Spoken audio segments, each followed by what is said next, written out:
Bismillahirrahmanirrahim. Assalamualaikum warahmatullahi wabarakatuh.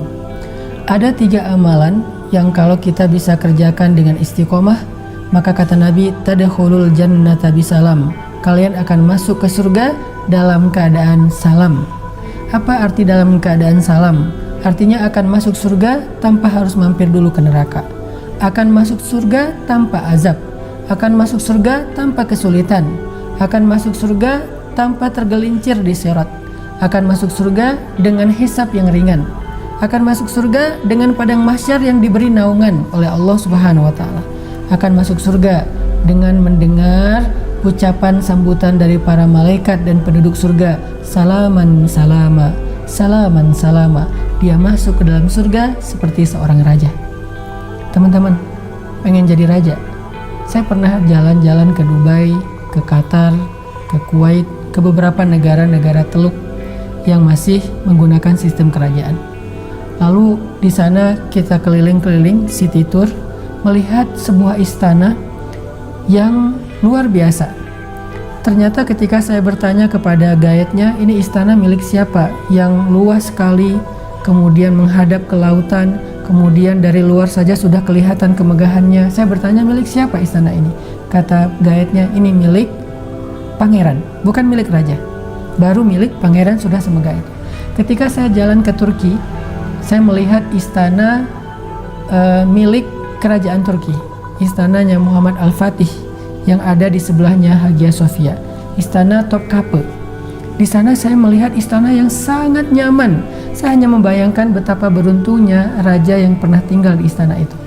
Betapa beruntungnya raja yang pernah hidup di situ bersama keluarganya. Anak-anaknya dari gerbang istana itu sampai ke dalam istana itu harus berjalan panjang di antara pohon-pohon yang rindang, kemudian taman rumput yang luar biasa, kemudian diiringi oleh banyak pengawal menggunakan kuda yang khusus.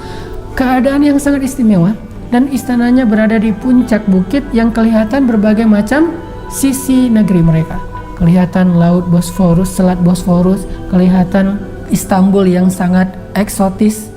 Dan dia berada di sebuah istana yang luar biasa. Saya hanya membayangkan betapa beruntungnya raja yang pernah tinggal di situ dengan istana sekian puluh hektar luasnya.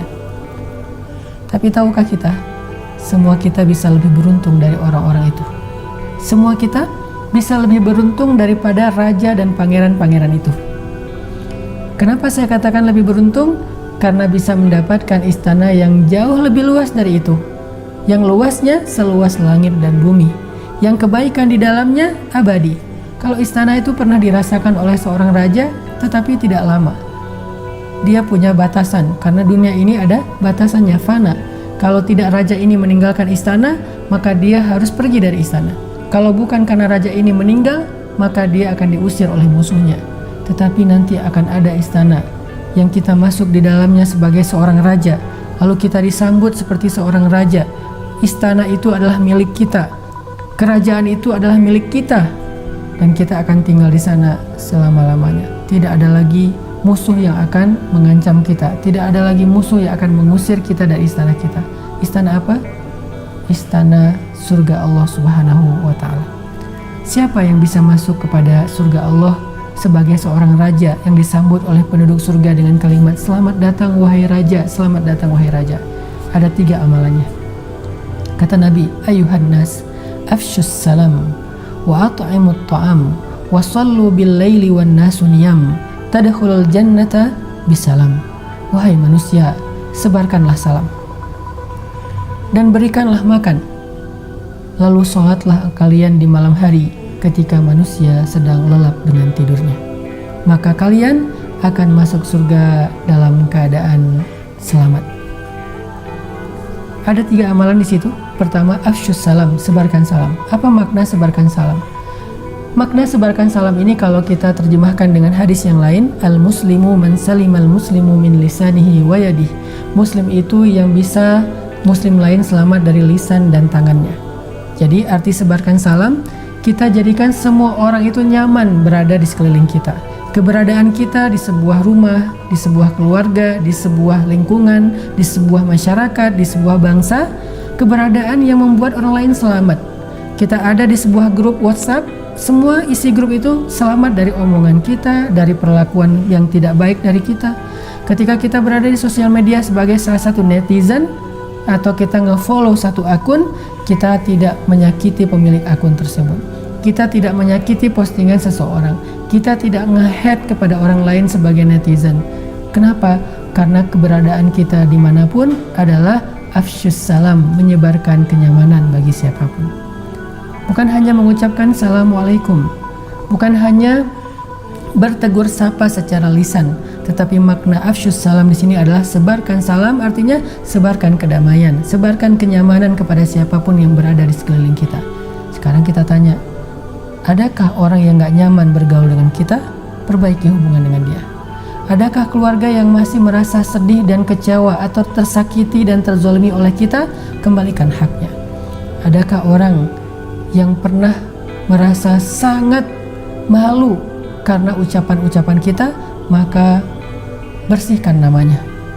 Adakah orang yang merasa risih untuk dekat dengan kita karena takut akan dirugikan oleh kita?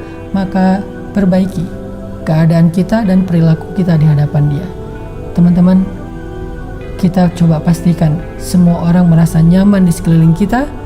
Kalau ada yang tidak nyaman, bukan karena kesalahan kita, tetapi mudah-mudahan kalau ada yang tidak nyaman, itu karena kesalahan dia, dan Allah tidak akan membebankan kesalahan orang lain kepada kita. Karena bisa jadi tetap ada orang yang gak nyaman dengan kita. Bahkan Nabi pun pamannya tidak nyaman kepada beliau, yaitu Abu Lahab. Bahkan Ibrahim alaihissalam, ayahnya tidak nyaman kepada beliau, yaitu Azar. Bahkan Nabi Nuh alaihissalam, Nabi Lut alaihissalam, keluarga mereka tidak nyaman kepada mereka, padahal mereka orang-orang yang solih. Nah, kalau ada yang gak nyaman dengan kita, pastikan bukan karena kesalahan kita, bukan karena perangai kita yang tidak baik, tetapi karena kesalahan mereka, kedengkian mereka, karena kejahilan mereka, bukan karena kita.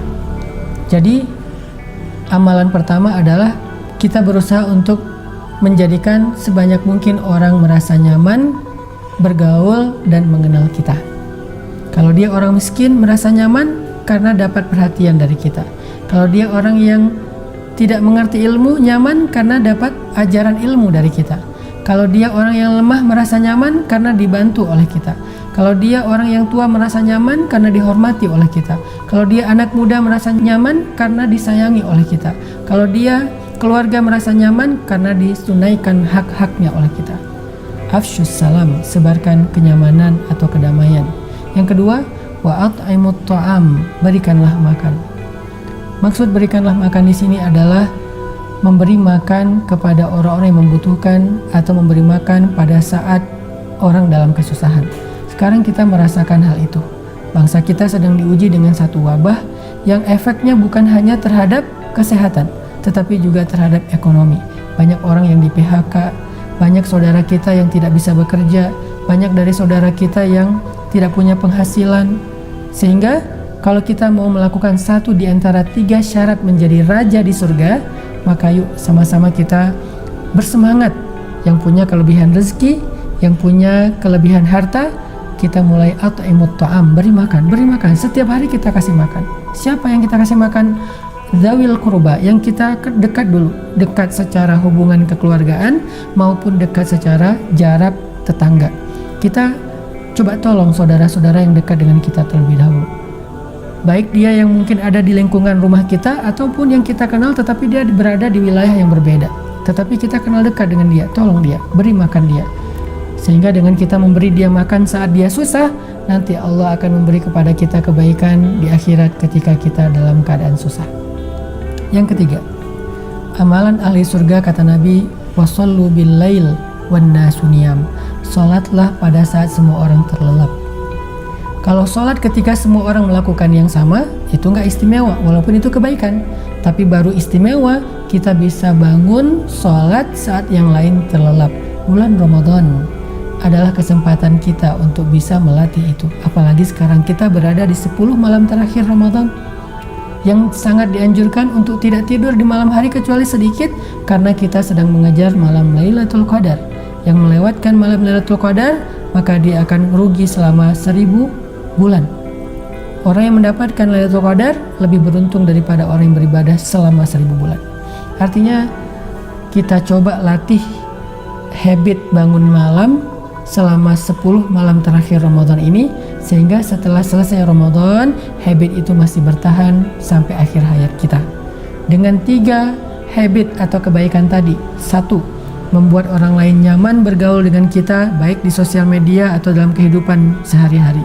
2. Memberi makan kepada orang yang susah dan membutuhkan, terutama memberi buka puasa saat orang sedang berpuasa. Yang 3, belajar untuk sholat berduaan dengan Allah ketika yang lain sedang dalam keadaan lelap. Mudah-mudahan tadkhulul jannata bisalam, kita bisa masuk surga dalam keadaan selamat. Barakallahu li wa lakum.